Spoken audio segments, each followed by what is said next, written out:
Porta-Pahati, un phénomène qui continue de choquer le monde ne laisse pas indifférente, l'opposante ivoirienne et ex-ministre de la Communication, Danielle Boni-Clavry.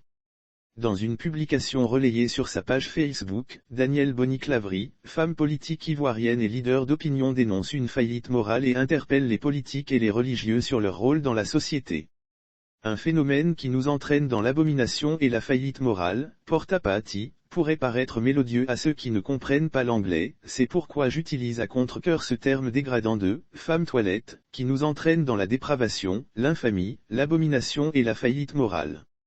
Si j'en parle, c'est pour deux raisons. Non seulement pour une question morale mais parce qu'il s'agit d'un phénomène qui vise principalement la communauté africaine, nos jeunes femmes noires. Nous sommes donc interpellés en tant que responsables. Certes, la prostitution est le plus vieux métier du monde et mon propos n'est pas ici de m'interroger si elles sont des victimes ou des travailleuses. Le commerce du sexe a ses règles et certains pays la considèrent comme une activité régulière à tel point qu'ils posent la question de la légalisation de la prostitution. Elles ne sont pas ignorantes de ce qu'elles font mais chez ces femmes toilettes, le problème se pose différemment. Elles ne sont pas ignorantes de ce qu'elles font puisqu'après avoir été appâtées par du shopping de luxe, elles signent des contrats détaillés, explicites et confidentiels.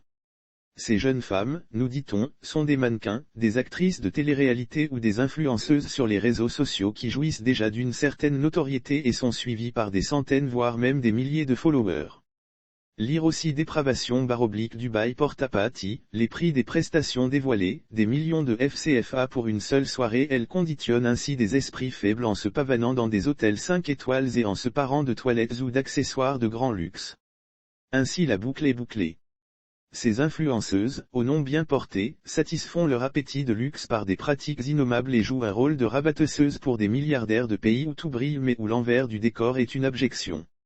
Devant une telle dérive de nos sociétés, religieux et politiciens ne peuvent pas, et ne doivent pas rester muets. Les hommes de Dieu sont interpellés. Les religions ne sont-elles pas porteuses de valeurs universelles? Devant une telle dérive de nos sociétés, ils ne peuvent pas, ils ne doivent pas rester muets. Il leur revient de dénoncer et de tenter de corriger nos carences culturelles et spirituelles en condamnant ces rites sadomystiques. Il s'impose à nous de mettre en place un nouveau modèle de transmission des valeurs parents-enfants. Le politique n'est pas en reste car notre jeunesse est en crise. Remise en cause de l'autorité, perte d'influence des adultes, démission des parents, système éducatif en berne, absence de modèle valorisant, indiscipline, insouciance, frivolité.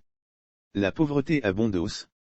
Il nous faut redonner du sens à la notion de travail, réintégrer nos valeurs traditionnelles positives dans les systèmes d'enseignement. Il s'impose à nous de mettre en place un nouveau modèle de transmission des valeurs parents-enfants qui s'est brisé, donnant à nos adolescents la possibilité de n'être que des consommateurs compulsifs, d'où la part du gain effréné.